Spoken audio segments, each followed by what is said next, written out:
तो विकसित भारत बनाने की बात जवाहरलाल नेहरू जी क्यों नहीं कह सके, इंदिरा गांधी क्यों नहीं कह सके, राजीव गांधी क्यों नहीं कह सके, मनमोहन सिंह क्यों नहीं कह सके? क्योंकि इनकी सोच भी नहीं है। जिन चीजों से व्यवधान पड़ता है, जिन चीजों से देश आगे बढ़ने से रुकता है, देश का काम रुकता है, उन चीजों को हटाना बहुत आवश्यक है। ये जो कैबिनेट ने फैसला किया है, ये बहुत ही स्वागत योग्य फैसला है और हर हिंदुस्तानी को, हर भारतवासी को इसका स्वागत करना चाहिए। विक साहब, जो आज कैबिनेट में पास किया गया है वन नेशन वन इलेक्शन, इस पे क्या कहेंगे सर? ऑपोजिशन तो इस पे कुछ ये बहुत ही ठीक फैसला लिया गया है। ये लिया तो जाना चाहिए था आज़ादी प्राप्त होने के बाद ही, परंतु पूर्व की सरकारों ने इस बारे में कभी नहीं सोचा। प्रधानमंत्री नरेंद्र मोदी जी अपनी राष्ट्रवादी सोच के साथ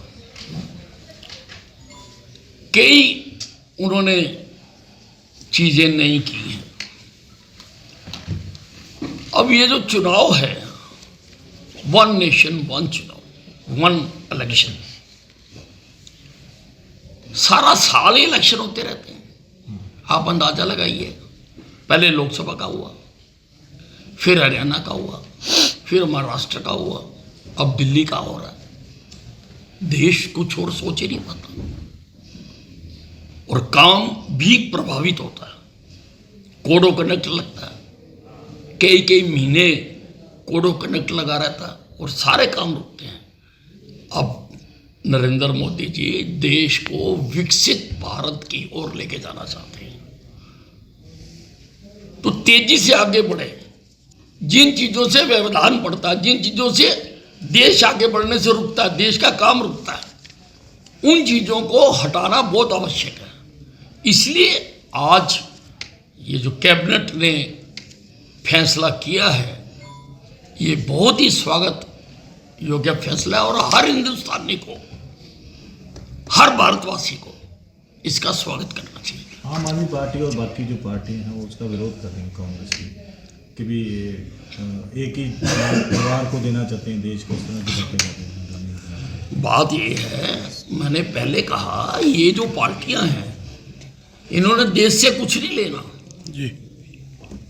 अगर इनकी सोच होती तो विकसित भारत बनाने की बात जवाहरलाल नेहरू जी क्यों नहीं कह सके, इंदिरा गांधी क्यों नहीं कह सके, राजीव गांधी क्यों नहीं कह सके, मनमोहन सिंह क्यों नहीं कह सके? क्योंकि इनकी सोच भी नहीं है। ये सोच वाला पहली बार प्रधानमंत्री आया, इसलिए वही सोच सकता है। जो नहीं, वो तो चाहते हैं, जिनके लिए चुनाव एक खेल है, वो तो चाहते हैं कि खेल रोज होता रहे, रोज चलता रहे खेल। लेकिन कांग्रेस तो दोबारा ईवीएम से बैलेट पे आना चाहती है। कांग्रेस तो पाषाण युग में लेके जाना चाहती है, जब पत्थरों से फैसले हुआ करते थे। कांग्रेस तो चाहती है कि जीत हार का फैसला भी पत्थर मार के होना चाहिए। अरे देश आगे बढ़ रहा है, टेक्नोलॉजी आ रही है, हर चीज में टेक्नोलॉजी का यूज हो रहा है, तो इसमें अगर हो रहा है तो क्या एतराज है? अगर कहीं गलत है, इतनी बार आपको अवसर दिया गया, क्या बताओ ना, हिंदुस्तान के लोग जानना चाहते हैं कांग्रेस पार्टी से कि आप आरोप लगाते हो, तो आप बताओ ना। इलेक्शन कमीशन ने इतनी बार आपको चांस दिया, और जब भी ईवीएम से चुनाव होने के लिए शुरू होती है प्रक्रिया, हर स्टेज पर हर पार्टी के नुमाइंदे से चेक कराई जाती है।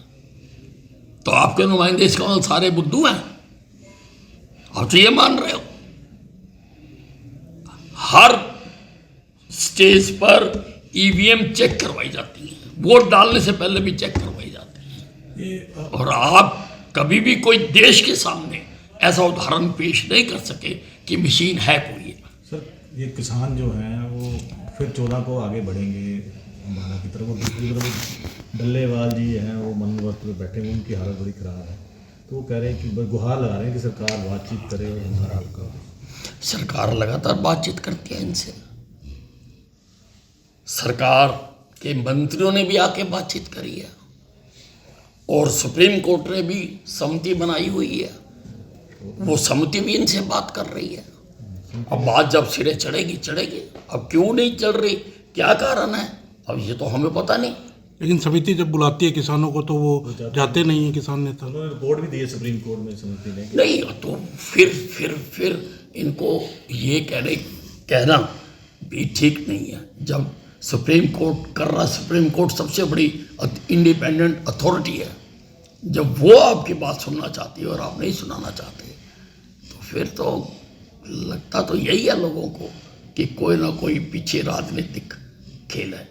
विद साहब, निकाय चुनाव की घोषणा अब 6 तारीख के बाद कभी भी हो सकती है, सारा काम पूरा कर लिया गया है लगभग, क्या कहना चाहेंगे? पूरी तरह से तैयार है और निकाय चुनाव होने चाहिए, जल्दी होने चाहिए। मैं तो इसका पक्षधर हूँ कि जल्दी से जल्दी निकाय चुनाव होने चाहिए, ताकि जो लोगों की सरकार है, जो नगर पालिका स्तर पर, वो लोगों के हाथ में आ सके। विद साहब, राज्यसभा में सभापति के खिलाफ अविश्वास प्रस्ताव लेकर के आई है कांग्रेस जगदीप धनखड़ के खिलाफ, कैसे देखते हैं आप? देखिए, अब आज से पहले तो किसी भी विपक्ष ने उपराष्ट्रपति जी के खिलाफ किसी प्रकार का कोई आरोप नहीं लगाया। अब दोनों सदनों में जो कांग्रेस के संबंध हैं जॉर्ज सोर्स के साथ, वो मुद्दा उठा है, तो उसको दबाने के लिए ये बात उठाई जा रही है।